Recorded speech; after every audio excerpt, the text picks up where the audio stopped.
Bueno, ok. Entonces, bueno, les decía yo de mi presentación. También nosotros tenemos una asociación, que es una sociedad civil, y es el Instituto Mexicano de Cuidados Paliativos y Logoterapia.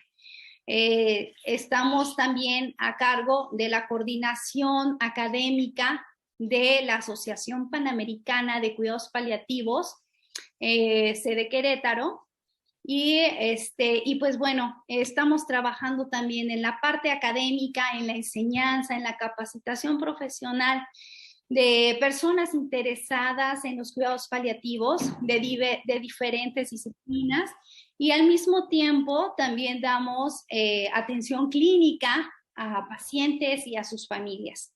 Entonces, bueno, voy a compartirles mi pantalla.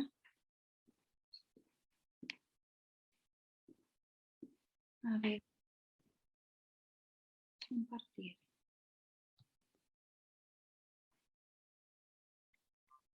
Ok.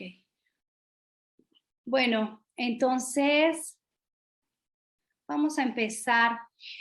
Miren, me gustaría hacer de esta charla algo muy práctico para que todas las personas puedan sentirse identificadas con las necesidades que vamos teniendo cuando tenemos a un enfermo en casa.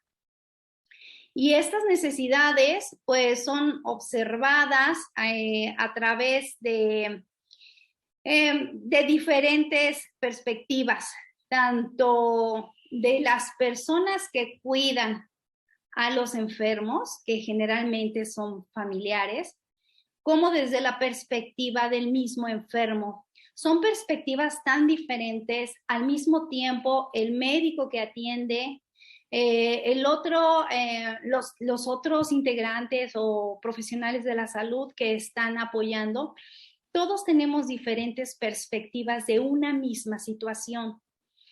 Y las necesidades que cada uno observa son diferentes. Entonces, los ojos que como médico yo puedo, con los que yo puedo mirar a mi paciente, puede ser que estén limitados exclusivamente a lo que yo conozco dentro de mi profesión. Pero voy a pasar por alto otras observaciones que no están dentro de estas limitantes mías. Entonces, cuando yo tengo comunicación con los otros integrantes, en este caso, ¿no? Del equipo de soporte de otras disciplinas que están atendiendo estas necesidades, cuando hay una comunicación, podemos integrar entonces una guía para poder atender esas necesidades, satisfacer esas necesidades. Necesitamos tener un lenguaje en común. Ahora, ¿qué pasa en los momentos en que se nos diagnostica a nosotros o a un familiar, a un ser amado, una enfermedad que es incierta, que no sabemos si va a sanar o si va a terminar en la muerte, y en el cual no sabemos y estamos con la esperanza de que nuestro familiar o nosotros mismos podamos curarnos? Y estas enfermedades que tienen este potencial de llegar a la muerte, son diagnósticos, son situaciones que nos ponen frente a una problemática de confrontarnos con nuestra propia vida, con el miedo a perder a nuestro ser querido, con el miedo a no saber qué va a pasar si yo soy la enferma con mis hijos, con mi familia, ¿no? Con lo que tengo. Y en fin, se van sucediendo una serie de necesidades que no solamente competen a la enfermedad del cuerpo, sino competen a todo el contexto de la persona. no solamente al cuerpo físico, sino a toda la corporeidad de la persona. Y esto tiene que ver con sus amores, con sus proyectos, con su legado, en fin, con muchas cosas que no solamente competen al médico, tenemos la facultad de resolver, no, sino que tenemos que apoyarnos de más. Esto se combina con dolor, puede ser una enfermedad que está cursando con dolor físico, pero que al mismo tiempo puede cursar con dolor del alma. Y eso es el sufrimiento. Entonces, ¿qué poder hacer en estas situaciones? En estas situaciones en donde estamos en un proceso de, no sé si se va a curar o si se va a morir, o tal vez ya estoy en la fase final de la vida. Tal vez ya falta poco para morir y no sabemos qué hacer. Y es más, el médico se ha visto en la limitación de decir, pues ya no hay nada que hacer, lléveselo a su casa, ¿no? Entonces eso es una frase que solemos escuchar muy a menudo. Cuando la medicina ya no puede curar, cuando como médico ya no puedo ofrecer más de lo que yo sé, ¿sabe qué, señora, señor? Llévese a su familiar enfermo a su casa porque ya no hay más que hacer. Y entonces viene otro proceso de incertidumbre, más incertidumbre. ¿Qué vamos a hacer ahora que no tenemos un médico que nos esté acompañando y sabiendo qué es lo que va a suceder? ¿Qué pasa con los familiares que se quedan a cargo de todo lo que puede pasar el paciente en ese transcurso antes de la muerte? Y son, de verdad, es un sufrimiento y una angustia tanto de la familia como del paciente de saber qué vamos a hacer ahora. Sentirnos como solos, ¿no? Entonces, a partir de todo, de este abandono profesional, lo podríamos llamar, algo que se ha suscitado muchas veces, en muchas ocasiones, nace la necesidad de poder atender a estas personas donde ya la medicina no puede curar. Y así se crean los cuidados paliativos. Entonces, ahora, los cuidados paliativos tienen toda una historia. El movimiento de cuidados paliativos se da como en la época de los 60 y la pionera fue la doctora Cicely Saunders en Inglaterra. Entonces, claro que este cuidado paliativo, que antes no se llamaba así, este es un concepto nuevo, ya pues se hace desde que el hombre es hombre, tiene la inherente cualidad de cuidar a los otros, de cuidarse a sí mismo, de cuidar a los que le rodean. Entonces, ustedes sabrán, muchos hospicios que antes se dedicaban, sobre todo los religiosos, a darles comida, techo, medicamentos a las personas que no tenían un hogar o que no tenían quienes les cuidaran, pues empiezan los religiosos a poder ayudar a los enfermos, ¿no? Más tarde, pues viene todo este movimiento que hoy conocemos como cuidados paliativos, impulsado por la doctora Cicely Saunders. Entonces, los cuidados paliativos también, hoy por hoy, sabemos que la problemática que tenemos en salud son las enfermedades crónico-degenerativas. Antes las personas solían morir de infecciones, ¿no? Bacterias, microorganismos, virus, hongos, etcétera.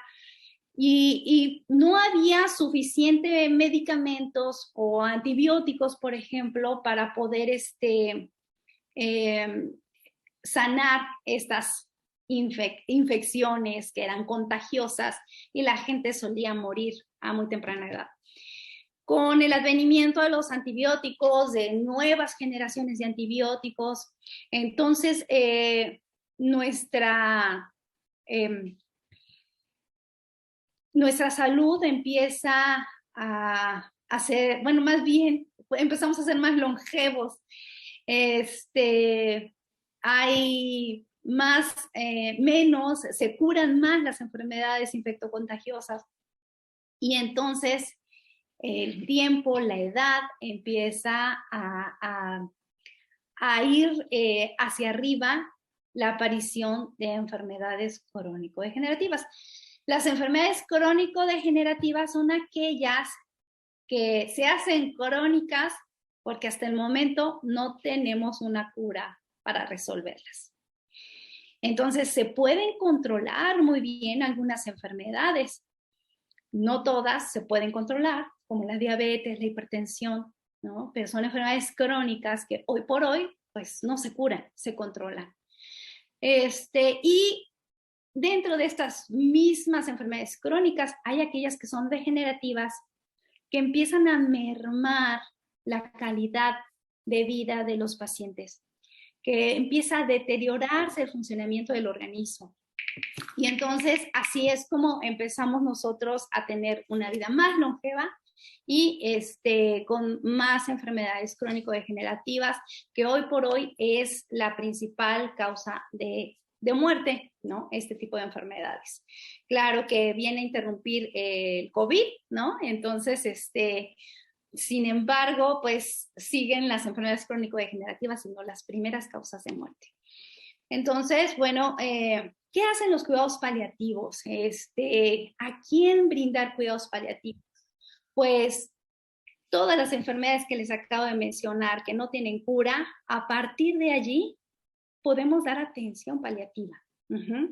Entonces, personas con diabetes que en algún momento sabemos que también esto va a mermar en su calidad de vida, enfermedades del corazón, no se diga el cáncer, ¿no? que sigue siendo una enfermedad que siempre lleva incertidumbre, la insuficiencia de algunos órganos, enfermedades cerebrovasculares y enfermedades degenerativas neurológicas, etcétera. Entonces, los cuidados paliativos no solamente son para pacientes que padecen cáncer, son para todas aquellas personas que padecen enfermedades crónicas degenerativas. Entonces, aquellas enfermedades incluso incapacitantes, ¿no? O discapacitantes. También merecen atención paliativa, ¿no? Entonces, aunque propiamente no sean enfermedades, no sé, estoy pensando en personas que sufren algún accidente en donde pueden quedar parapléjicas o cuadriplégicas o hemiplégicas y pues también, obviamente, el no poder mover algunas partes de su cuerpo, no hace que no están enfermos, sin embargo, pues sí van a necesitar la ayuda de otras personas. Y también el sufrimiento psicoemocional que sufren también amerita atención. Entonces aquí se podría sumar la atención holística, de tipo integrativa, si bien no es una enfermedad, pero sí necesitan también esta atención de tipo integral. Entonces, bueno, me voy a ir un poquito más rápido. Bueno, así esto es lo que nos toca a nosotros como médicos. ¿Qué hago con aquello que no puedo curar? Entonces ya no hay nada que hacer. En nuestra formación profesional se nos ha enseñado a curar, pero cuando no, y a controlar algunas enfermedades, ¿no? Pero cuando esto ya se sale de nuestra facultad, pues en realidad ya no sabemos qué hacer. Entonces, aquí es cuando surge realmente la formación de los cuidados paliativos. El doctor Marco Gómez Sancho nos dice que los modernos recursos de los que dispone la medicina han creado en los ciudadanos y también en los profesionales una especie de delirio de inmortalidad y han llevado al médico a confundir su vocación. Se ha potenciado la misión curativa y se ha olvidado la auténtica misión, que es aliviar el sufrimiento. Eso es primero que nada, yo creo que es la demanda más grande que tenemos de parte de nuestros pacientes y de la familia, el alivio al sufrimiento. Entonces, es algo que no debemos nosotros como pasar por alto y ver qué es lo que yo necesito aprender para poder también ser capaz de ayudar a mi paciente a aliviarle el sufrimiento. Entonces, cuando ya no es posible curar, pues siempre hay algo que hacer. Ya no hay nada que hacer, siempre hay algo que hacer.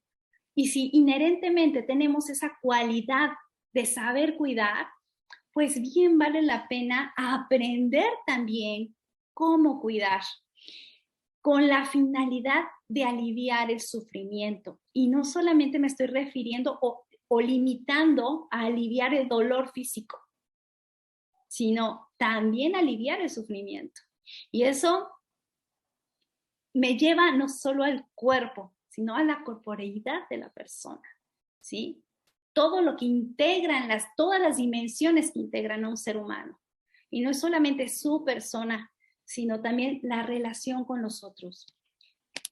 Bueno, hablemos de vulnerabilidad y fragilidad, que son situaciones en las cuales se encuentran nuestros enfermos, frágiles, vulnerables, y pues obviamente aquí es cuando nosotros introducimos lo que es nuestro deber hacer, y primero que nada es el respeto por la dignidad de la persona.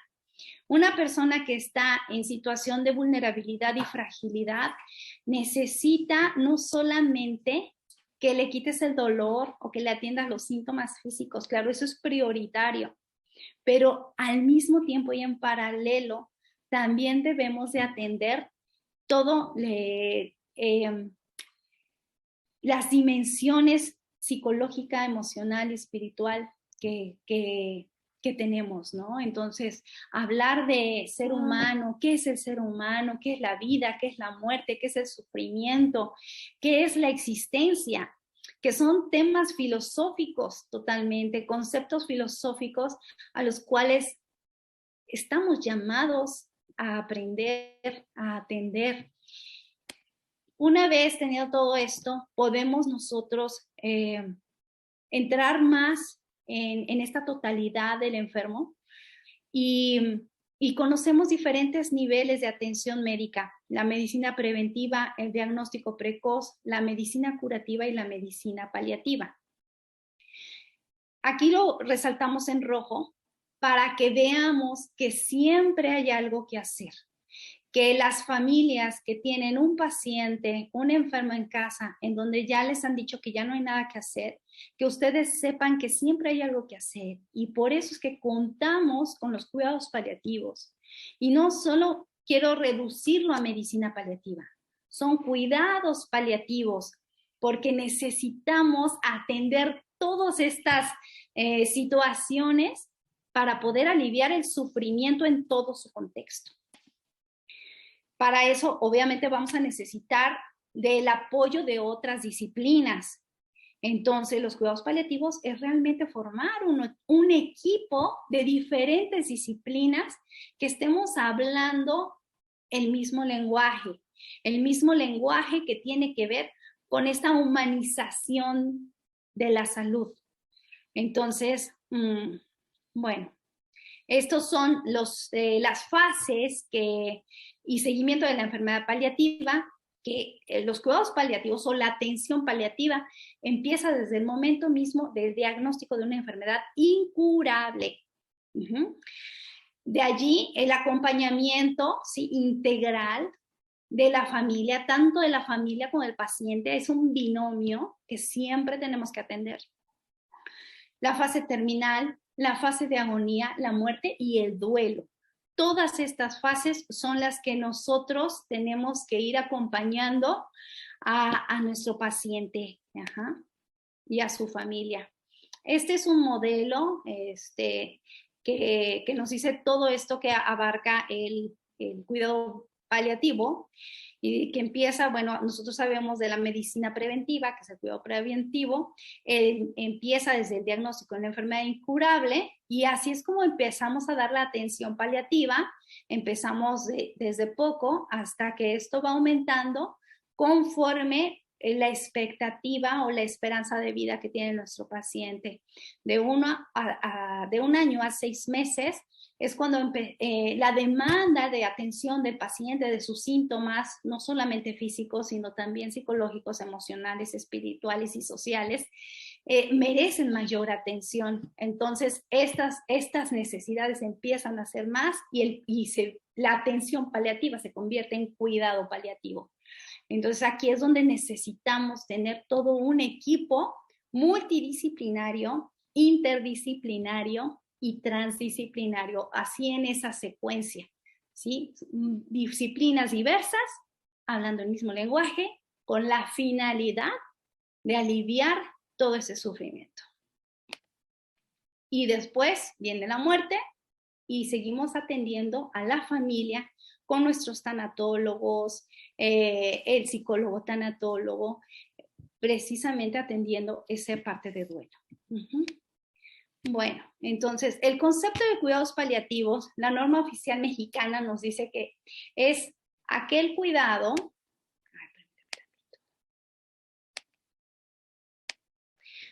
es el cuidado activo y total de aquellas enfermedades que no responden al tratamiento curativo, el control del dolor y de otros síntomas, así como la atención de aspectos psicológicos, sociales y espirituales. Entonces, imagínense, la ley nos marca que tenemos que atender todas estas dimensiones. Entonces, es algo que tenemos que aprender para poder llenar esta expectativa que nos está demandando los cuidados paliativos, para realmente decir, estamos haciendo cuidados paliativos. Bueno, aquí resalté en rojo algunas cosas importantes, ¿no? Proporcionar bienestar son los objetivos de los cuidados paliativos, y una calidad de vida digna hasta el momento de la muerte. Fortalecer la autonomía del paciente. Prevenir acciones como es el abandono o la prolongación de la agonía, así como evitar la aplicación de medidas que potencialmente sean susceptibles de constituirse una obstinación terapéutica. Entonces, hay varios conceptos o varias situaciones en las que vamos cayendo cuando ignoramos el cuidado de esta parte frágil y vulnerable que todo enfermo incurable se encuentra, y sus familias, ¿no? Y los riesgos que podemos correr cuando ignoramos esto es en quererle alargar la vida a un paciente cuando ya su cuerpo está muy deteriorado, que eso se llama obstinación terapéutica o encarnizamiento terapéutico, lo van a encontrar como cualquiera de estas dos palabras, o el recurrir a la eutanasia, ¿no? Entonces, la eutanasia es pues el cese de la vida mediante la administración de sustancias que promuevan la muerte del paciente para no exponerlo a un sufrimiento mayor. Entonces, hay situaciones desde la bioética, son conflictos de toma de decisiones, precisamente cuando ignoramos lo que son los cuidados paliativos. Entonces, en la desesperación, no, pues, ¿saben qué? O sea, yo no quiero sufrir, yo mejor me quiero morir, ¿no? O a lo mejor no, yo no quiero que se muera mi ser amado, me aferro y háganle todo lo habido y por haber con tal de evitar que muera. Entonces, son situaciones que pueden llegar a lastimar gravemente la dignidad de nuestro paciente. Entonces, hay varias situaciones que en la ley se han dado cuenta, pues, de todas estas problemáticas, y pues se han tratado de hacer leyes, pues, para la protección de los enfermos en estas situaciones. Sí, María del Pilar, ¿podría apagar, por favor, su micrófono? Si es tan amable.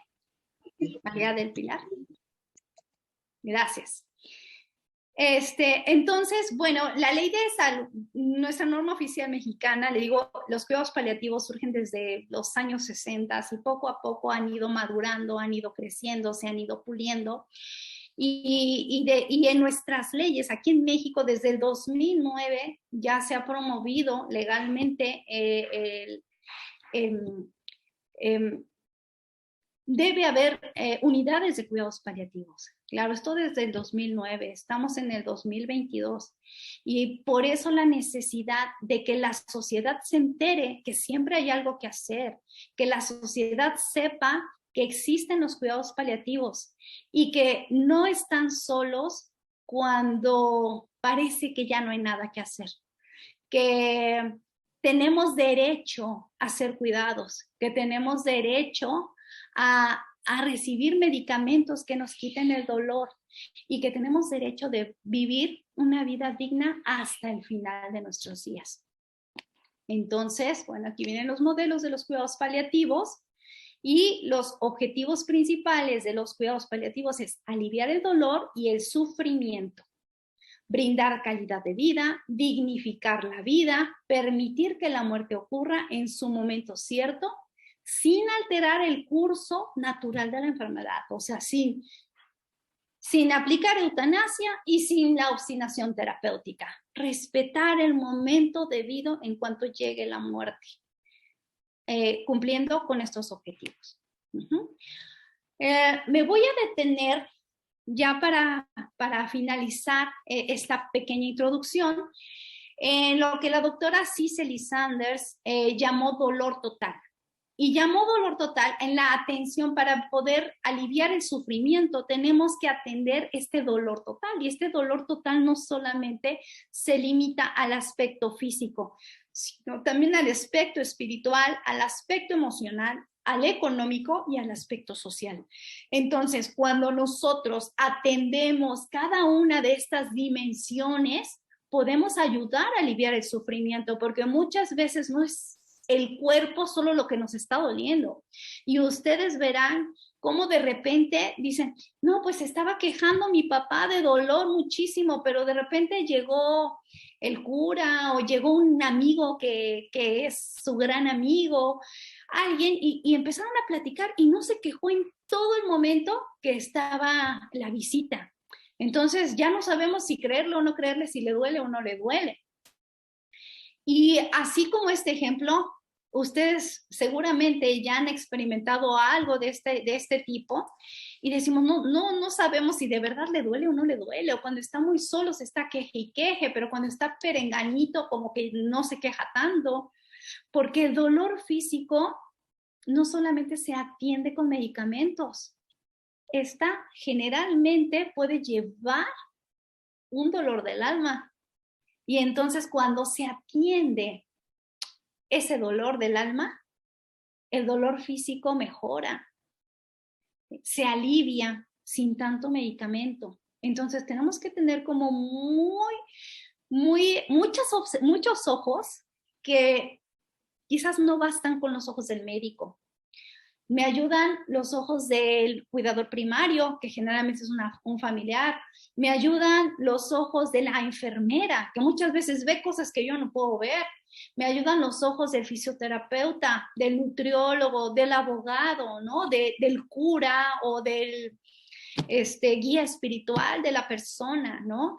Y todos estos ojos nos ayudan a aportarle algo a ese paciente y a esa familia que están viviendo una situación llena de sufrimiento, de dolor total. Entonces, con esto quiero cerrar para entonces dar paso a mis compañeros y que ellos nos puedan aportar desde su punto de vista, desde su perspectiva. Y ellos estando ya con este conocimiento y esta experiencia en los cuidados paliativos. Y la pregunta va así. Por ejemplo, en nutrición, ¿cuál es la aportación que hace el nutriólogo clínico en la atención de un enfermo en situación de fragilidad y vulnerabilidad, es decir, que se encuentra en una situación de enfermedad incurable y que se está acercando al final de sus días.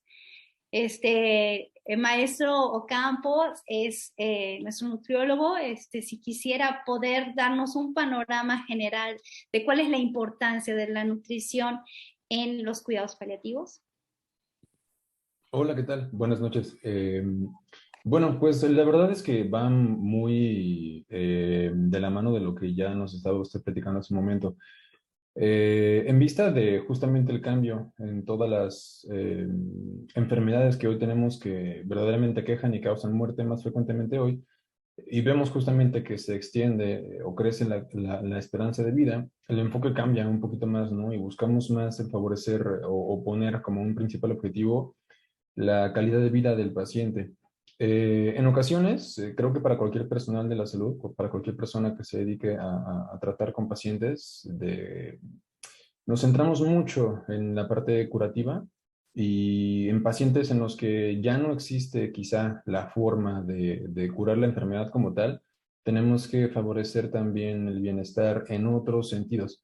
La alimentación, en muchas ocasiones la vemos como desde la parte biológica y de repente perdemos de vista muchos aspectos sociales, por supuesto, psicológicos y emocionales, que también van de la mano con esto. Entonces, la labor del nutriólogo no va a ir solamente enfocada a determinar qué alimento va a ser bueno biológicamente para un paciente, porque si la medicina como tal a lo mejor no tendría ya un efecto curativo, pues la verdad es que mucho menos la alimentación. Sin embargo, el que no tenga un efecto curativo no quiere decir que no puede mejorar su calidad de vida o la percepción que tiene, la forma que se conecta con sus familiares a través de los alimentos, la forma que se conecta con sus familiares, quizá ya ni siquiera a través de los alimentos, pero sí a través de los rituales de comensalidad, de estar presente en la mesa, aunque a lo mejor no pueda comer por cualquier condición clínica que las personas aquí presentes se puedan imaginar, la que gusten, y que a lo mejor esté alimentándose por una sonda específicamente, pero que pueda formar parte del rito de comensalidad, de estar presente en la mesa, de estar conviviendo con todos los demás. Eso es lo que de repente nos tocaría hacer, más allá del cálculo de calorías, proteínas, hidratos de carbono, que a veces pues no cumple con todo eso, ¿no? Como usted bien mencionaba, estamos enfocándonos a algo bastante distinto. El foco cambia mucho cuando es un paciente o una paciente que no tiene eh, esta solución como tal a su enfermedad, pero que no tenga la solución, pues no quiere decir que no podemos mejorar esa calidad de vida, aunque sean los últimos días, ¿no? Mejorar el aspecto social, emocional y psicológico de la alimentación. Esa sería nuestra labor más que otras, ¿no? O colocar sondas, catéteres y demás, a lo mejor ya no sería el foco principal, pero sí lo otro. Muchas gracias, maestro Ocampo. Y ahorita estaba yo recordando, ¿no? Y algo que angustia mucho a los familiares de nuestros pacientes en esta situación es que no coman, ¿no? Y entonces empiezan, es que hasta se pelean con el paciente, es que ya le dije que le eche ganas y que tiene que comer y casi, casi le quieren meter la comida por donde sea, ¿no? Porque les angustia, dicen, no, pues es que no lo puedo dejar morir de hambre. Y el paciente pues ya no quiere comer. Entonces, en este sentido, ¿qué papel jugaría o qué recomendación podríamos nosotros darle a este familiar como para poder comprender esta situación de el conflicto que se da?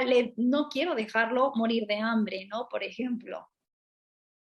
Claro, ahí voy a retomar una de las últimas partes que usted mencionó. De ahí la importancia de generar equipos con múltiples enfoques, porque va a ser más difícil para una persona cuidadora o para un cuidador el comprender quizá que el proceso, el mismo proceso que lleva su paciente, es el que ya no le permite, pues sí, el que ya no le permite consumir los alimentos. Entonces, de repente, otra vez, ¿no? El buen manejo por parte del equipo médico, por parte del equipo de psicología y en general, va a permitir que la persona también se vaya preparando, porque claro, si en ese momento le decimos, no, pues es que es el proceso el que ya no le deja comer, puede que igual esta persona que cuida al paciente, pues de todas maneras no lo tenga totalmente claro. Nosotros sabríamos, por ejemplo, que en los últimos momentos, en los últimos días o en las últimas etapas, pues ya no vamos a querer incomodar más al paciente, como lo vemos en muchos estudios acerca de hidratación y de alimentación,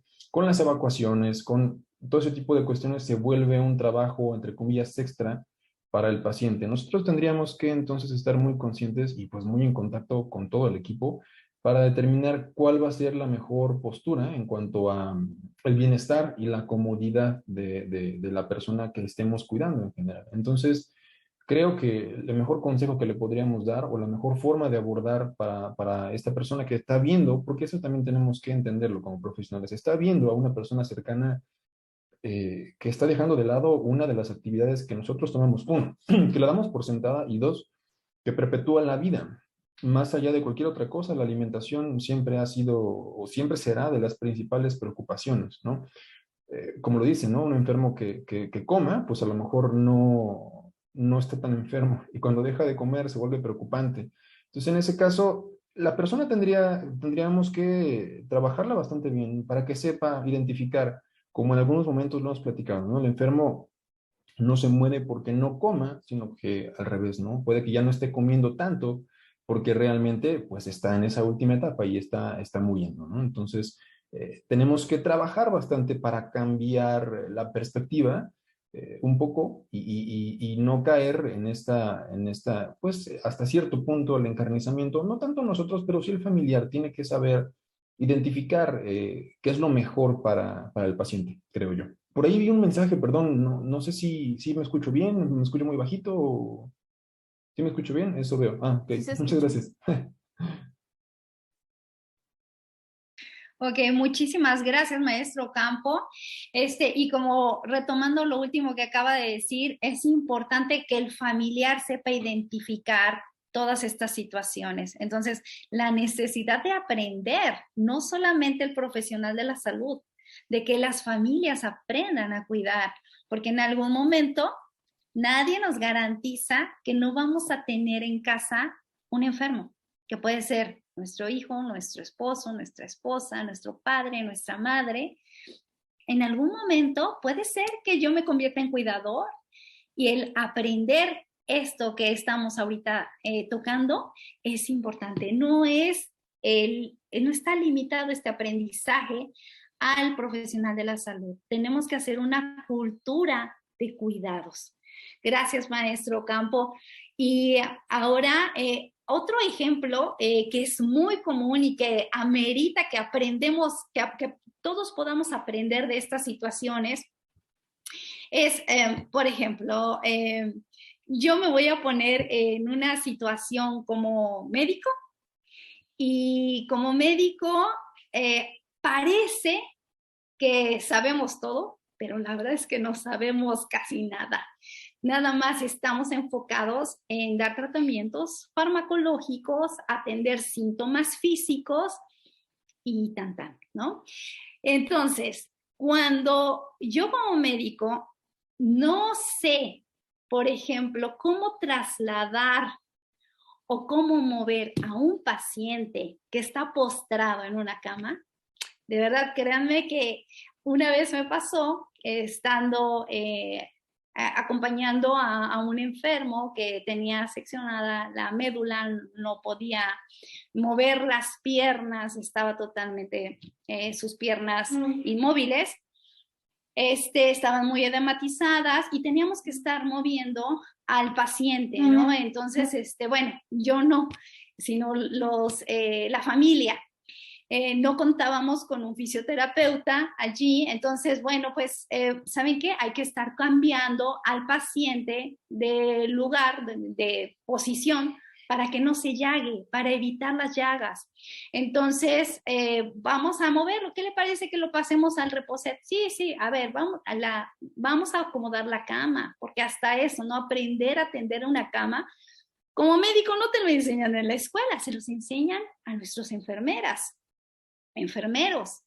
Entonces, ¿cómo le enseño a los familiares a cómo tender una cama de un paciente que está postrado? Entonces, pues no lo sé, ¿no? Pero bueno, es algo que yo he ido aprendiendo a través de mis compañeros, los enfermeros, las enfermeras y los fisioterapeutas. Entonces, ¿sabes qué? Ya vamos a ponerle su sábana clínica, que es con la que vamos a movilizar al paciente. Ahora vamos a pasarlo al reposet, y entonces estaba yo con el hijo. A ver, según yo lo sabía, ¿no? Pero porque lo observaba, yo no tenía como este conocimiento. Era de lo que yo veía que hacían. Bueno, a ver, vamos a moverlo. No, pues estábamos ya para pasarlo al reposet y casi se me cae, y con el hijo, ¿no? Y yo así, ¿no? Ya, de verdad me entró una angustia que en ese momento puedo sentir la angustia que sienten los familiares cuando les damos indicaciones y no los enseñamos a hacer las cosas. Entonces, de verdad, casi se nos cae, y yo, bueno, yo estaba que me moría de miedo y de nervio. Y imagínense, eso les pasa a diario al familiar cuidador. Vivir en angustia constante, de decir, bueno, es que me dijeron que tengo que estarlo moviendo, pero no me dijeron cómo. Y aunque me hayan dicho cómo, si no me enseñan, no lo voy a saber hacer. Entonces, tenemos a la maestra Lucero Meneses. Ella es fisioterapeuta, ella también es maestra de arte terapia, y es parte de nuestro equipo de soporte de cuidados paliativos. Ella está ahorita conmigo, entonces así me voy a hacer a un ladito. Y ante esta problemática, ¿cómo poder aprender estas situaciones que día a día se viven cuando tenemos un enfermo en casa como familiar? ¿Sí? Entonces, ¿qué pasa con esto? ¿Qué diferencia hay entre mover y trasladar? ¿Cómo hacer para que la familia viva menos angustiosamente esta situación que les está tocando vivir tan difícil? Sí, que eso es pues muy importante, y no solamente para nuestro paciente, sino también para el mismo cuidador, porque muchas veces el cuidador se puede acabar lastimando en su afán de proteger, obviamente, al paciente, ¿no? O de saber qué es lo que hago ahora, ¿no? Cómo lo muevo. Y en ese cómo lo muevo, como bien decía la doctora, son cosas diferentes. Una, movilizarlo en su cama, pues para evitar que se les hagan llagas, que por la misma postura, es igual como a veces como con los bebés, ¿no? Que si se quedan mucho tiempo en una sola postura, pues su cuerpo se queda dolorido. Y entonces son como dolores extra que se le van quedando al paciente y que son innecesarios si se está moviendo, ¿no? O sea, cambiarle de postura en la cama, voltearlo, y acomodarlo de manera que sus articulaciones pues no estén haciendo presión y se le lleguen a hacer escaras, o que la misma falta de movimiento empiece a contracturar sus músculos. ¿Y a quién de nosotros pues no se nos ha hecho de repente alguna contractura y no aguantamos el dolor? Entonces luego decimos, se queja el paciente de dolor, pero como bien lo decían, no, bueno, no siempre es nada más el dolor del padecimiento, sino los dolores concomitantes a la situación de estar en cama. Y el otro tipo de movilización pues es el traslado, o sea, cuando todavía podemos pasarlo de la cama a un sillón a lo mejor, para que pueda, pues como decía el licenciado Campo, ¿no? Convivir a lo mejor en la mesa, o poder conversar con otros, cambiar la postura de no estar acostado todo el tiempo, o en el momento de tender la cama, todos este tipo de movimientos. Y bueno, el traslado no solamente se trata ahora sí de mover un cuerpo físico. Cuando nosotros solamente vemos esa parte, híjole, pesa también, ¿no? En realidad, el aprender a hacerlo, dicen a veces, más vale maña que fuerza. En esa más vale maña que fuerza, el poder aprender que no solamente es maña, sino que es algo de naturaleza total, leyes de la física que nos ayudan, aún siendo a lo mejor una persona pequeña, a mover a una persona grande, y que dicen, ¿y cómo lo logra? Pues ¿cómo lo logra? Pues en una gran medida aprendiendo a respirar. Y antes que nada, aprendiendo a reconocer el cuidador, cuáles son mis propias fortalezas y mis propias debilidades. Y a partir de cuidarme yo y a ser consciente, o ser consciente de mi cuerpo, poder ayudar al otro. Incluso a veces el tono en el que le hablamos al paciente o nos ayuda o nos desayuda en la movilización. ¿Por qué? Porque o generamos confianza o generamos la total desconfianza que hace que el cuerpo se haga mucho más pesado. En realidad es aprender como a bailar con el paciente, a ver qué condiciones nos rodean que nos pueden facilitar o imposibilitar la movilización, ¿no? Como por ejemplo el tamaño, la altura de la cama, después de reconocer mis propias fortalezas y mis propias debilidades, saber con qué fortalezas aún cuento de mi paciente, con cuáles ya no, y entonces crear realmente un equipo entre el paciente y aquel que lo está cuidando. Y de esa forma, pues cuidarse ambos, ¿no?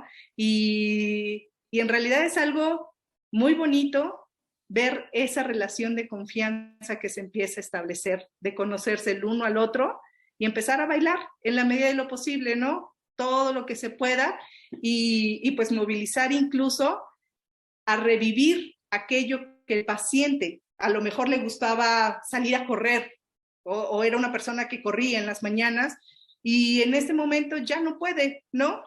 Pero es muy cierto que nosotros, al mover sus piernas, podemos activar otra vez como esa sensación de estar en ese lugar. Y no es lo mismo decir, a ver, vamos a hacer un ejercicio, y 1, 2, y esto, a poder llevarlo a sentir con ese ritmo el revivir una experiencia que ellos ya pues tienen, ¿no? Previa.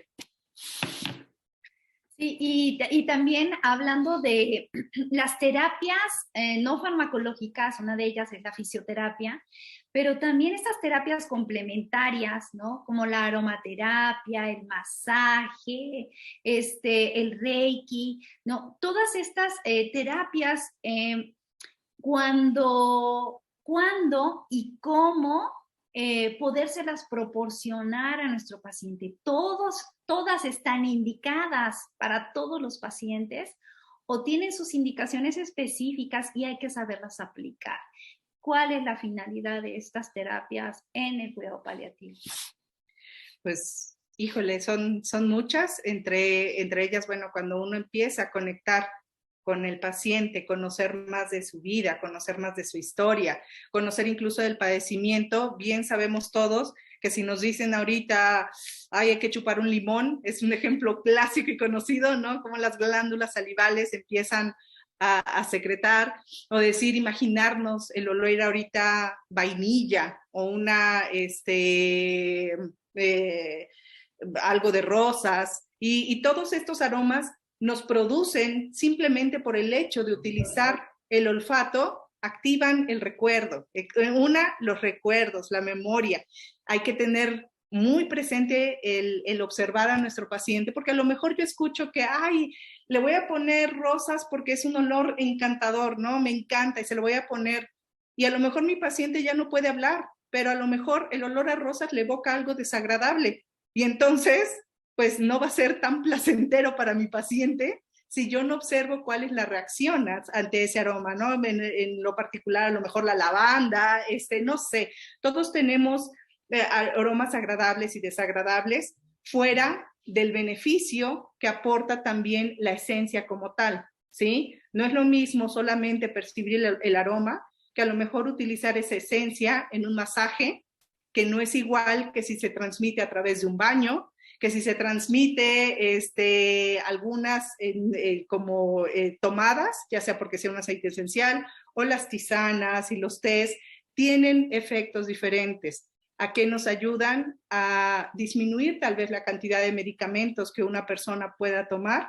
¿Por qué? Porque ayuda no solamente en lo físico, sino también en lo anímico, este otro tipo de terapias, ¿no? Conjuntamente con ello, bueno, por aquí decían también de cannabis, ¿no? Del cannabis sí también hay que tomar en cuenta, que aunque últimamente se está utilizando mucho, ser muy conscientes que cada uno tiene condiciones muy particulares y que por eso esto es un equipo interdisciplinario, porque aunque uno sepa este tipo de terapias no farmacológicas, siempre hay que estar pues interacción con el médico, ¿no? Conociendo al paciente y conociendo realmente cómo funciona la terapia. Es una terapia muy buena, la de los cannabinoides también, pero hay que tener el respeto así como a todas las plantitas, ¿no? Porque todas las plantitas de repente dicen, pero no pasa nada que se lo tome, por ejemplo, la cúrcuma, ¿no? Hay que ponerle cúrcuma porque es muy buena para la digestión y resulta que es hipertenso y entonces le doy la cúrcuma y de repente ¡fum! Se le dispara la presión y dicen, ¿qué pasó? Si era muy bueno, le cayó mal a él. No, no le cayó mal a él, sino que no nos pusimos en contacto, en comunicación con el médico, con el enfermero, bueno, principalmente con el médico, es como el director de la orquesta, ¿no? Para saber realmente hasta dónde y cómo poder llegar, ¿sí? Y que el conocimiento de todos vaya en conjunto, ¿no? De las otras terapias pueden ser magnetos, puede ser en mucho el arte, y ese siempre va a estar presente. Un buen cuidador es un artista porque no solamente utiliza medios físicos externos a él, sino utiliza su propio físico como ese arte, ¿no? En el tono de voz, en la cadencia en que se mueve. No es lo mismo mover a un paciente con ese movimiento de amor, de confianza, como lo habíamos dicho antes, a decir, hey, tú, a ver, vente para acá y pásate para allá, ahora hay que moverte, a ver, ándale, muévete que si no te va a hacer daño, y pam, pam. No es la misma calidad. ¿Por qué? Porque, pues imagínense, cuando estamos en esa situación vulnerable de no puedo ser independiente, de depender de alguna forma del otro, uno tiene que confiar. Y qué bonito es poder aprender a confiar con alguien que me da calidez, a que a lo mejor cuando veo que viene mi cuidador, brinco, ¿no? Y a lo mejor el cuidador no lo hace con mala intención, sino simplemente por falta de conocimiento, por falta de autocuidado también, porque eso es muy importante, que en este tipo de terapias también el cuidador se tiene que cuidar para evitar, pues, acabar el mal, ¿no? O sea, que acabe enfermando también. Y bueno, del arte, no solamente con lo que empieza uno, también la música, cuando los pacientes todavía pueden moverse un poco más, la pintura, hay varias cosas cuando ya no pueden ni moverse, la contemplación es algo que les va muy bien, les hace mucho, mucho bien. Determinado tipo de pinturas, por ejemplo, las Madonas, o determinados ambientes y colores que los ayudan a contactar más consigo mismo. Digo, bueno, son cosas muy específicas dependiendo cada persona, porque cada quien es muy diferente, ¿no? O sea, es ir creando música con él. Ok, muy bien. Entonces, ya con esta como generalidad de lo que aportan las terapias no farmacológicas en el cuidado paliativo, también mencionaba algo Lucero, que era a veces parece que porque son plantas o porque son aromas, son inocuos y se les puede dar a todos, es benéfico para todos.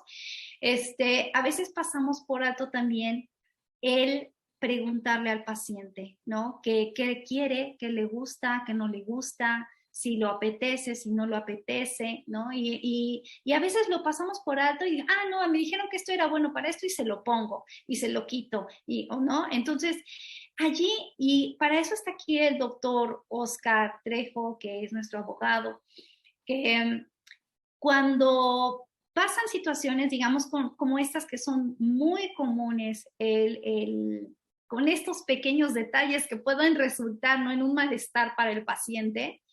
Y también tenemos esto de el familiar o la familia que se vuelve muy paternalista ante esta situación de fragilidad del paciente, y parece como que el paciente pierde voz, pierde voto, y la familia empieza a tomar decisiones por el paciente se queda en silencio. ¿Qué nos tiene que decir la bioética, la ética, la ley? ¿Qué más existe que nosotros, todos los ciudadanos, todo ser humano, debemos tener conocimiento de nuestras leyes, de nuestros derechos en esta situación de fragilidad, doctor Oscar? Antes que nada, buenas noches a todas y a todos. Gracias por estar acompañándonos el día de hoy. Y gracias, doctora, gracias, compañeros, por sus participaciones. Siempre es un gusto y un placer seguir aprendiendo de todas y todos y cada uno de ustedes. En efecto, desde el ámbito del derecho y de la bioética, por supuesto, al ser mi área en la que me desarrollo, pues bueno, sin duda se me hace algo sumamente interesante. Creo que es algo importante, como usted lo comenta, que todos conozcamos. Si bien no nos convertiríamos en especialistas en la materia, pero sí es muy importante saber esta parte de los derechos, de las obligaciones, de a qué me comprometo y a qué no me comprometo en el cuidado de un paciente desde el ángulo, desde el punto de vista de un cuidador. O bien como paciente, como usted lo comentaba, realmente cuál es la autonomía, cuáles son los derechos, cómo puede ejercer esto que la ley le consagra al paciente, ¿no? Y bueno, para ustedes que ya me conocen un poquito más, pues saben que yo defiendo la postura del derecho bajo esta óptica de ser como bajo ciertos supuestos, ¿no? Si bien la ley es general y se aplica a casos concretos, pues bueno, recordemos que en cuidados paliativos lo que hacemos es un traje a la medida precisamente de nuestros pacientes. Y dentro de todas estas gamas de ciencias, disciplinas, actividades que se practican en relación al paciente, pues bueno, el derecho tiene su relevancia y su importancia, ¿no? Entonces, brevemente yo podría comentarles que desde el punto de vista del derecho, pues el paciente goza de una de una autonomía y de una autodeterminación. Pero esto no es como tan sencillo. Desde el punto de vista, tendríamos que estudiar y aprender acerca de los consentimientos informados, acerca de las voluntades anticipadas, acerca de esta autodeterminación y esta autonomía de que goza el paciente, que tiene la posibilidad de hacerlo valer, porque como acabo de mencionar, pues quizá no sea en todos los casos. Hablemos de un paciente que tiene Alzheimer, por ejemplo, ¿no? Dentro de estas enfermedades crónico-degenerativas que usted mencionaba a nivel neuronal. Conocer lo que es una guarda, lo que es una custodia, conocer lo que son los apoyos y las salvaguardas de un paciente que ya no podría tomar decisiones por sí mismo, ¿no? Entonces, desde mi punto de vista, desde mi ciencia, a pasar a todos y cada una de estas otras disciplinas para darle un orden, para darle una forma de hacerlo, ¿no? Sin caer, como lo mencionaba la doctora hace un momento, por ejemplo, en obstinaciones terapéuticas, cuando se trata de, o estamos hablando desde el punto de vista del médico, sin caer en alguna otra cuestión, como por ejemplo una eutanasia, ¿no? Entonces, el derecho creo que es sumamente relevante conocer un poco más, profundizar en él. Y con esto vamos a encontrar que seguimos hablando de una medicina paternalista, cuando en realidad ya la ley, la bioética, sobre todo la bioética, ya no nos habla de una medicina paternalista, sino de una medicina liberal. Hay que saber qué quiere el paciente, hay que saber qué necesita el paciente, y por eso yo decía hace un momento, hacer un traje a la medida de cuidados paliativos. En definitiva, aunque pudiéramos ser los mismos cuidadores, el mismo equipo interdisciplinario, multidisciplinario, no podríamos practicar cada una de nuestras técnicas y cada una de nuestras disciplinas, porque cada paciente tiene su peculiaridad, tiene sus condiciones particulares que hay que atender. Desde el punto de vista de la bioética, pues sumamente interesante también conocer cuáles son los métodos que utiliza la bioética para deliberar estos casos. cuáles son los principios con los que cuenta la bioética para resolver desde la razón qué es lo que se considera mejor para un paciente.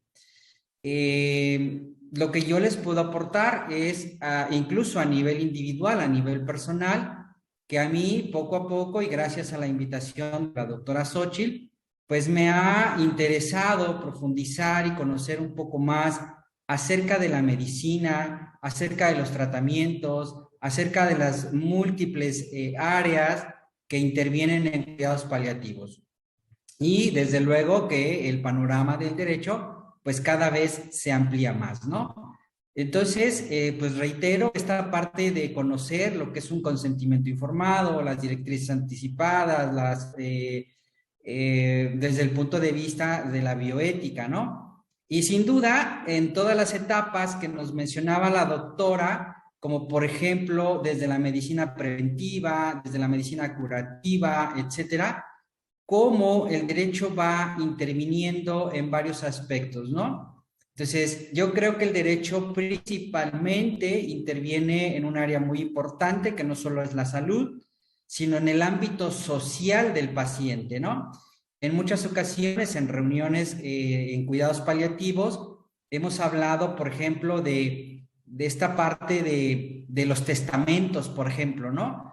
Como parte que angustia a un paciente en el ámbito económico, como lo dice como lo decía, o lo dice más bien la filosofía de Cecil y Sanders, ¿no?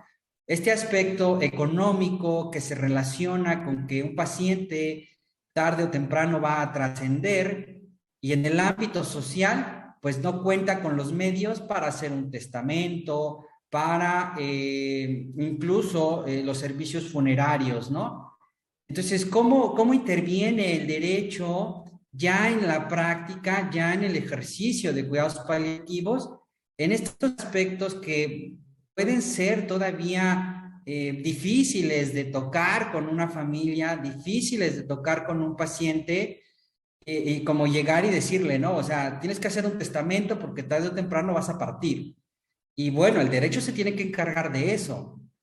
Necesitamos que prepares cómo va a ser tu servicio funerario, por ejemplo, ¿no? Aquí lo digo abiertamente porque, bueno, no estamos hablando de una cuestión particular, por supuesto, pero aterrizar esto ya de manera directa con un paciente, de manera directa con un familiar, sabemos que tiene su grado de complejidad.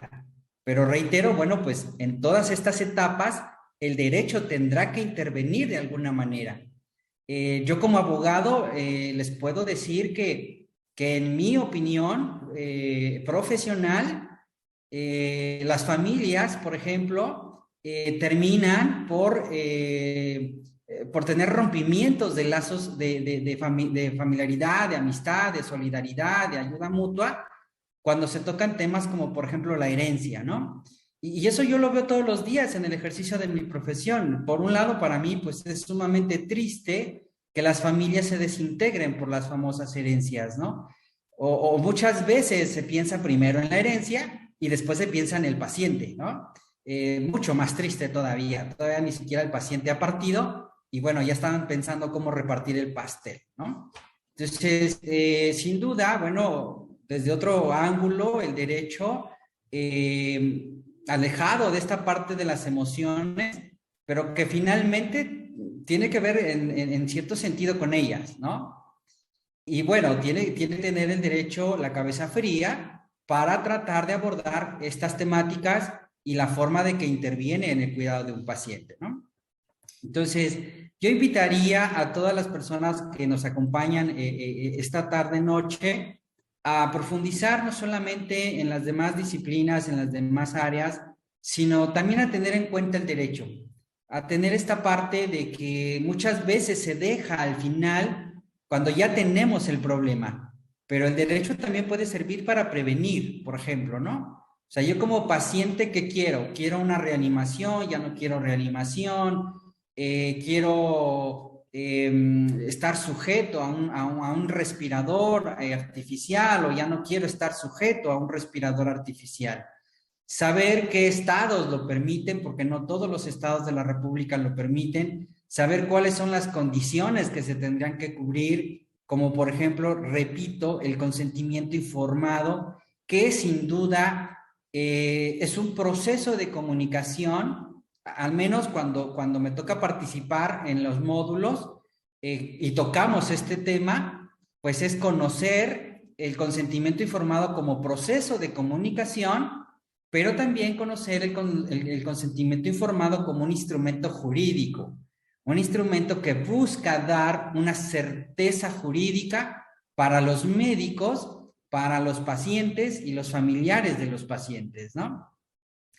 A mí esta parte me llama mucho la atención porque cuando he participado en estos módulos, en el diplomado, me doy cuenta inmediatamente quiénes son médicos, ¿verdad? Porque son los primeros que preguntan de, oiga, ¿y qué me pasa si le algo mal hago a mi paciente, ¿no? Entonces, pues justamente eso tiene que ver con el desconocimiento de la ley, con el sentirse de alguna manera desprotegidos, pero con también no profundizar en qué consiste toda esta gama de instrumentos que la ley nos permite, ¿no?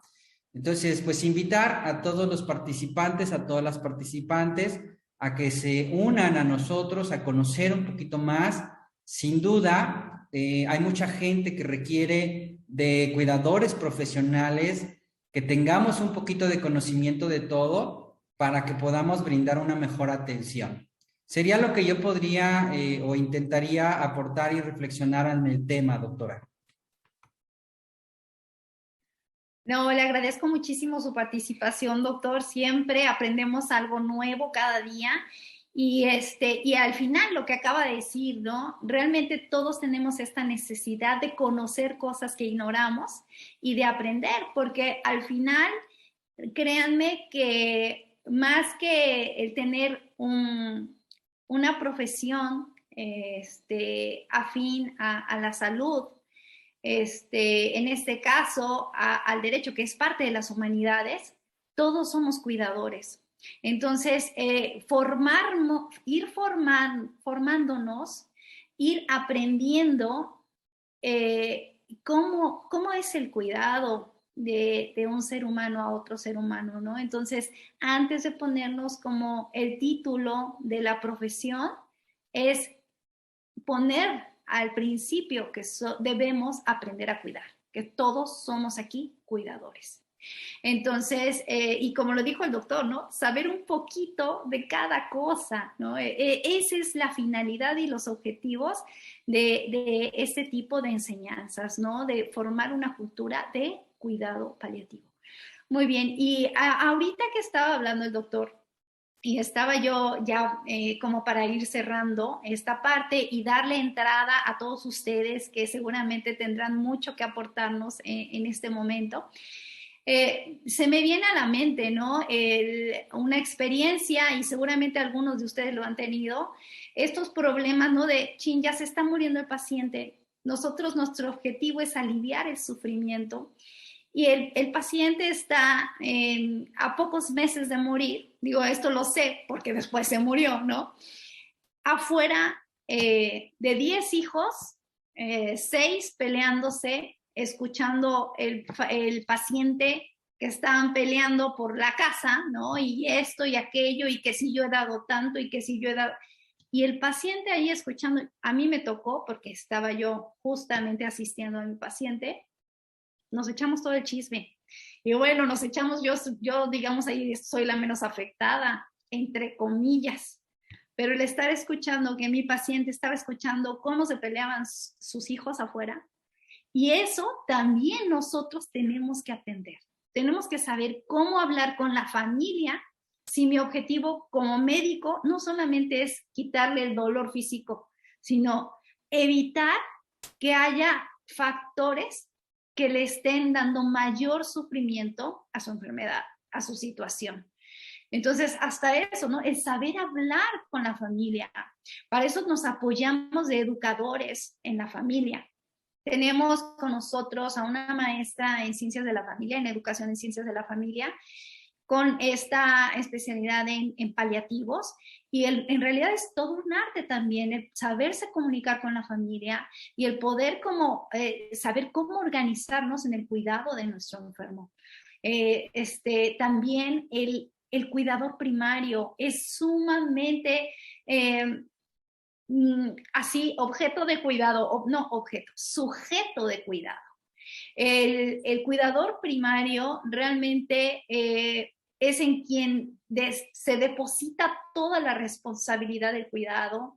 El protagonismo lo tiene obviamente el paciente y el cuidador primario se deja de ver y tiene una carga de responsabilidad, de angustia, como el ejemplo que les estaba yo poniendo, ¿no? De que todo el tiempo se ve en angustia, de híjole, y si lo hago mal, me dijeron que hiciera esto, pero no me enseñaron cómo, y luego el paciente, si respira, si no respira, si ya le puse mal la inyección, porque hasta eso, sobre la marcha, y esto es lo que compete también en lo que ustedes pueden aprender y que nosotros también aprendemos, por ejemplo, de los cuidados de enfermería, ¿no? Entonces, ¿cómo? Ay, me lo dejaron canalizado y ya se le va a acabar el suero, ¿y qué tal que le pasa el aire? ¿Y cómo le cambio el suero y no viene la enfermera a cambiarle? No la encuentro. Chin, se le tapó el suero y ahora ¿cómo se lo destapo? O se movió y se le salió la manguerita del suero y está chorreando de sangre. ¿Qué hago, no? De verdad son situaciones que esto los vivimos día a día, y que tenemos que ir enseñando sobre la marcha al cuidador primario, al familiar, y es eterna angustia la que vive el familiar cuidador, eterna angustia, y siempre estando en alerta. Si nosotros, antes de tener un enfermo en casa, sabemos algunas técnicas de inyecciones que al final siempre acaban aprendiéndolas cuando tienen ahí a su enfermo, o cómo cuidar una venoclisis, ¿no? Se destapó, cómo destaparla, cómo cambiarle el suerito, cómo ver el conteo de las gotas, ¿no? Situaciones que son sencillas para nosotros, pero que son desconocidas para el familiar. Y si de verdad parte del conocimiento disminuye la angustia y por ende el sufrimiento. Entonces, por eso es tan importante la educación. Y esa es la educación a nivel sociedad. Entonces, aprender esas pequeñas técnicas que en algún momento, ¿no? A tomar los signos vitales. ¿Cuántas veces, a lo mejor, porque no le tomé el azúcar y resulta que a lo mejor dándole algo azucarado, con eso se reponía, o estaba cayendo ¿no? en un coma, y eso porque no le tomamos el azúcar y estaba el azúcar bajándose, o a lo mejor estaba la presión muy, muy, muy alta, ¿no? Y por eso empezó a tener sangrado. Cosas que cuando el familiar sabe tomar signos vitales y cuenta con su equipo allí mismo, todo resulta mucho más amigable, menos sufrible, ¿no? Menos angustiante. Otra cosa que hablaba también el doctor Oscar y que retomo es la importancia de incluir en nuestro equipo de soporte a los tanatólogos, psicólogos, tanatólogos, que tengan este enfoque, ¿no? De decir, bueno, esto que hablaba de las voluntades anticipadas, ¿no? Que muchas veces el tanatólogo nos apoya, ¿no? En esto, en este arte de la comunicación, de cómo acercarme al paciente cuando ya está en esta fase tan frágil y vulnerable de decir, ¿cómo hablamos de la muerte? ¿No? ¿Cómo hablamos de qué desea y qué no desea? Claro, como dicen, el paciente está vivo, no está muerto. Entonces, él lo que quiere es hablar de vida, tiene esperanza de vida. ¿Cómo hablar de muerte sin quitarle la esperanza? ¿No? Entonces, claro, para esto se necesita también esa capacitación de comunicarse. Entonces, claro, el poder saber, bueno, lo que desea y no desea el paciente, cómo quiere arreglar sus asuntos, que también tienen que ver con el ámbito legal. En realidad, necesitamos ese otro apoyo, ¿no? También ya para lo que estábamos, nos falta nuestra psicóloga. Aquí está Maru, nuestra tanatóloga, presente, y nuestra psicóloga hoy no pudo estar presente, pero también algo muy, muy común que sucede, ¿no? Es la conspiración del silencio. Y ustedes van a escuchar estos términos que se escuchan en cuidados paliativos, pero que toda la sociedad debe de conocer porque nos pasa, nos puede pasar a todos. Y es, ay, ¿saben qué? No le diga nada, por favor, no le diga que ya le falta poco para morir, no le diga, por favor, no le diga que ya no hay tratamiento curativo, y entonces se omite la información, que es algo legal, el derecho a que el paciente sepa lo que está sucediendo en su cuerpo, y entonces la familia toma este paternalismo de protección y de sellamiento y no hablemos nada, ¿no? Y yo me muero por dentro porque mi mamá se está muriendo, pero cuando estoy con ella, pues me trago las lágrimas, ¿no? Y al mismo tiempo el paciente se da cuenta y quiere hablar de algo importante y se calla y se traga todo eso por no hacer sufrir a su familiar. Entonces, tanto paciente como familiares están viviendo y están sufriendo en soledad cuando están sufriendo por lo mismo.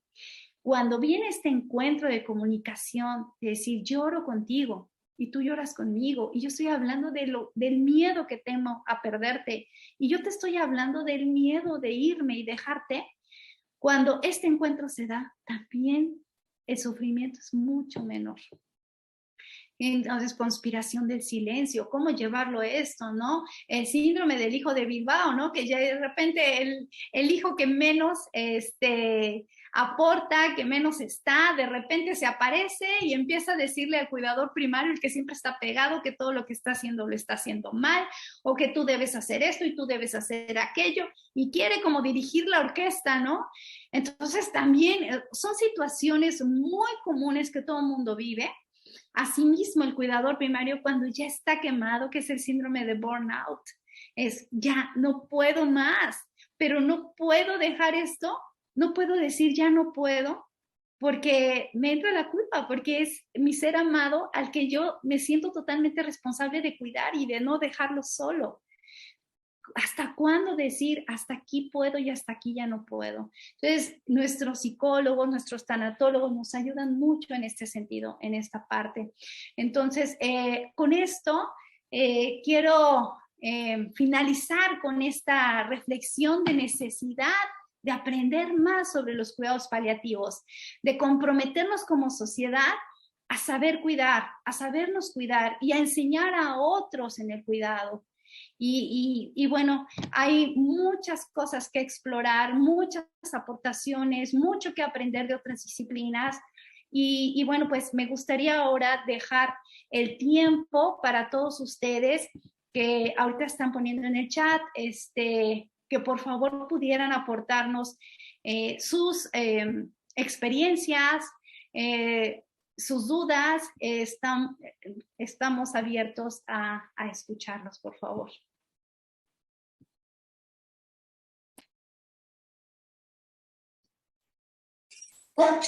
¿Puedo hablar?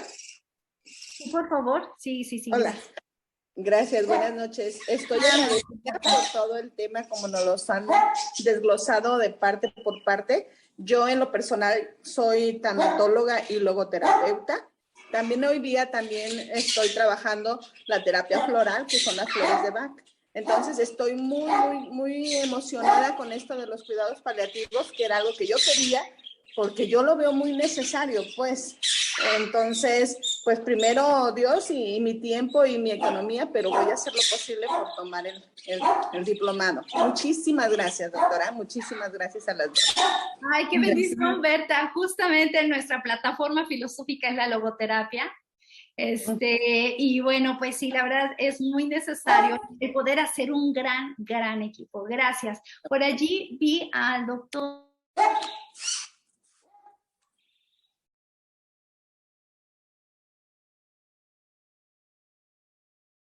Ay, perdón, el doctor de Canavani, paliativos, si pudiera aportarnos lo que nos quiere compartir.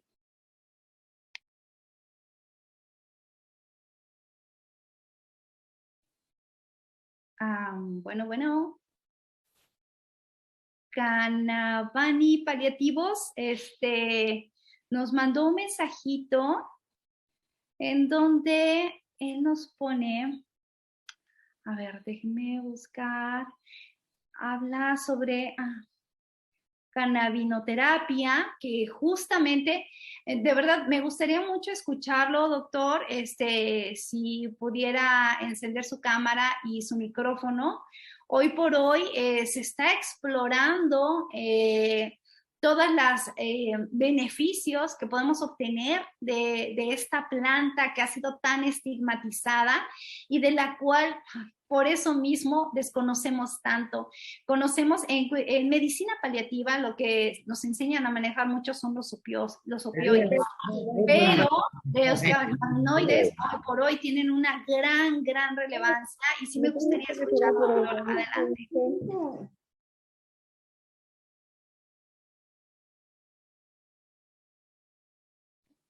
No lo escuchamos, no lo escuchamos. ¿Puede checar su micrófono, por favor?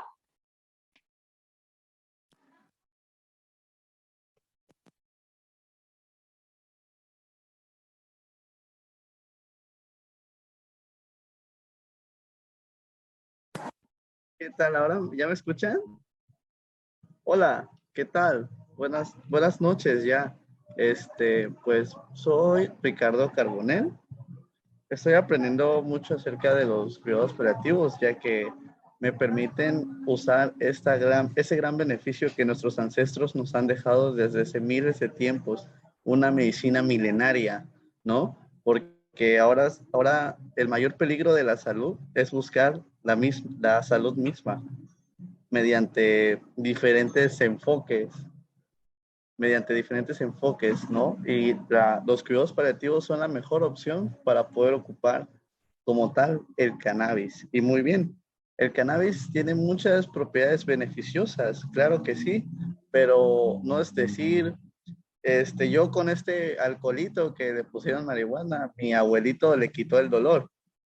No sirve, no funciona, porque como los cuidados paliativos son un enfoque multidisciplinar, transdisciplinar, interdisciplinar y sistémico, ahí es donde entra, ok, o sea, bueno, dime, compruébame realmente que el cannabis es bueno para el dolor. O sea, debe de estar bajo evidencia científica y una revisión sistemática, porque si no, no sirve, no funciona. El cannabis podrá ayudar muchísimo, bastante, pero si no tiene evidencia científica, ¿cómo se comprueba?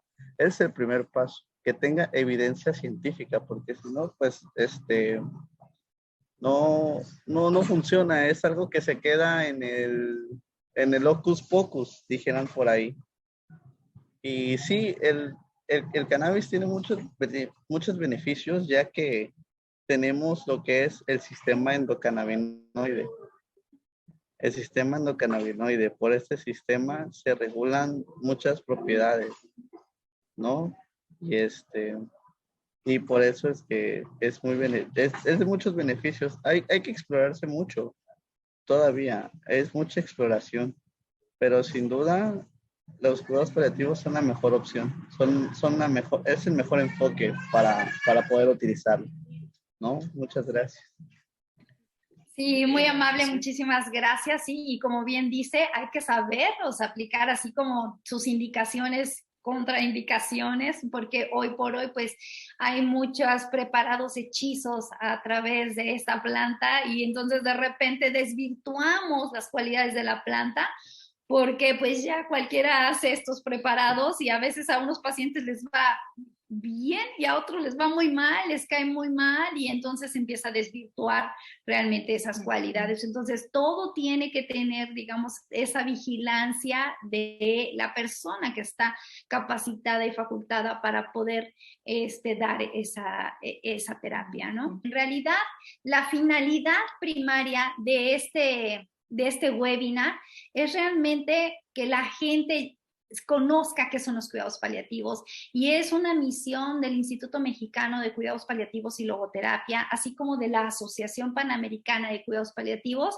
el poder llevar de manera gratuita esta información a toda la sociedad, de motivarlos a que seamos todos cuidadores, que seamos una sociedad cuidadora. Ese es nuestro objetivo principal. Y bueno, y también participarles de que tenemos en puerta un diplomado para formarnos como cuidadores profesionales. Está abierto a todo público, precisamente con esa misión de ser cuidadores, y también para profesionales de la salud de cualquier disciplina que quieran aprender a cuidar.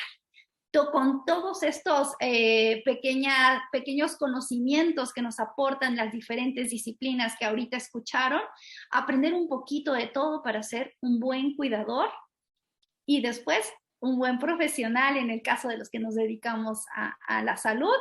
Y si somos personas que no tenemos esa profesión de la salud, pues saber que en el momento que algún familiar requiera de cuidados, yo pueda otorgárselos o ayudar a otras personas a saber cuidar. Bueno, les voy a presentar en este momento el póster de nuestro próximo diplomado que tenemos en puerta. Y también ahorita, quien tenga alguna otra pregunta o que desee participar, pues también puede hacerlo todavía. Y estaba una manita alzada. Rosana. Sí, Rosana, gracias. Adelante, Rosana.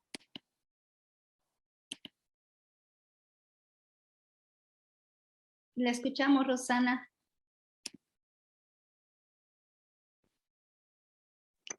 Hola, doctora. Yo creo que se me apretó la manita sin querer ahora que quise mandar mi correo, porque todo está muy claro, ya me inscribí y pues muchísimo gusto, estoy muy contenta de Ay, claro, Rosana. Bueno, qué bueno que prendió su cámara porque exactamente, ya así es. Bienvenida. Se va a enamorar de saber cuidar, créame, se va a enamorar de esto. Qué linda. Tengo a mi papá grande, mi mamá murió hace 6 meses y bueno, y también pude ahí ya nada más por naturaleza, como dicen ustedes, de cuidar sin ningún conocimiento más que el cariño y el amor. Entonces, bueno, eso me dio un poquito de experiencia en la vida, pero no tengo ningún conocimiento y bueno, feliz estoy de compartirlo con ustedes. Ay, qué amable, gracias. Realmente un placer. Gracias.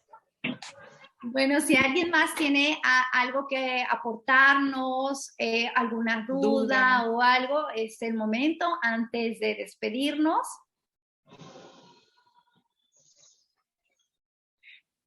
Creo que estaban preguntando que en dónde estamos. Estamos en Querétaro.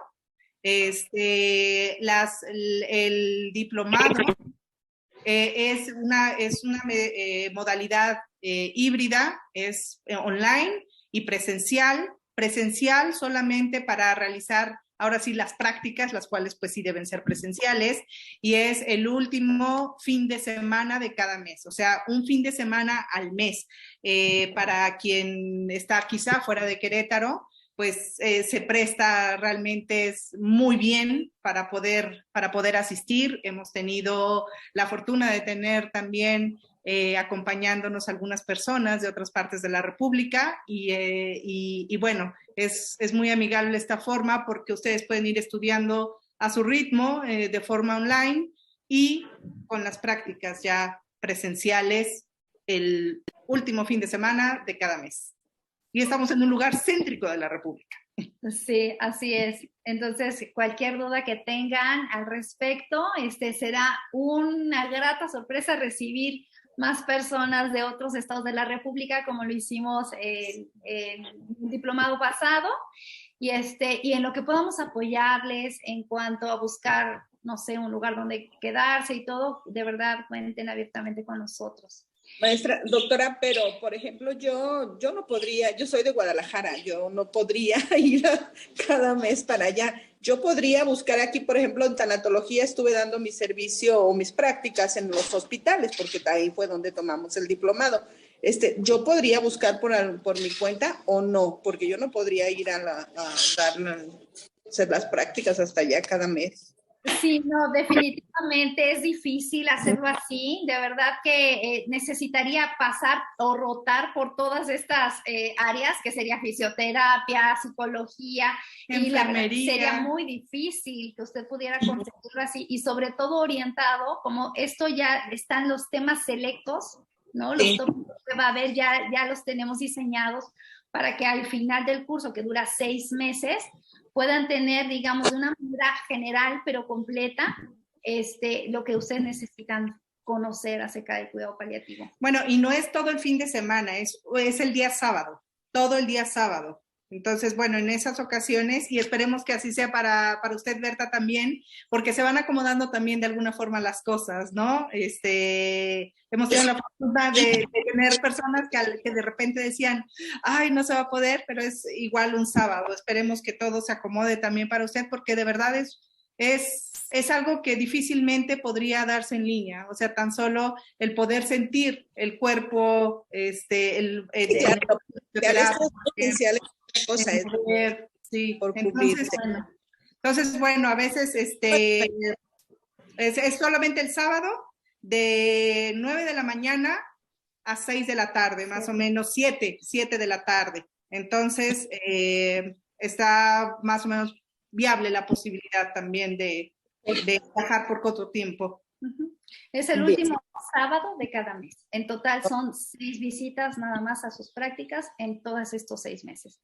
Entonces, bueno, pues si no hay más dudas, si no hay más aportaciones, pues queremos agradecerles su tiempo que nos han dedicado y esperamos seguir haciendo más webinars de este tipo, gratuitos, para que inviten ustedes a más personas a escuchar qué son los cuidados paliativos y se enamoren y se interesen por aprender estas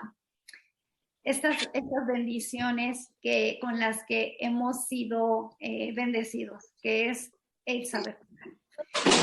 Y más por el momento, nos retiramos. Aquí, sí, cualquier duda, estamos a sus órdenes. Xochitl Meneses, Lucero Meneses. Y pues nuestro gran equipo, el doctor Oscar Trejo, el licenciado Campo, la psicóloga Paulina, la maestra Erika, la maestra Anita, y bueno, somos entre todos un gran equipo, el enfermero Francisco, que de verdad construimos una familia cada vez más grande. Muchísimas gracias por su presencia. Y también el voluntariado, ahí estoy viendo a Mireya Espinosa. Ella es fundadora de un voluntariado para apoyar a personas de escasos recursos, para proveerle cuidados paliativos, como debe de ser. Entonces, también la importancia que tiene el voluntariado en nuestras vidas, también ustedes lo van a ver en este diplomado, cómo ser un buen voluntario. Gracias a todos, bonita noche. Gracias, Mireya, por acompañarnos.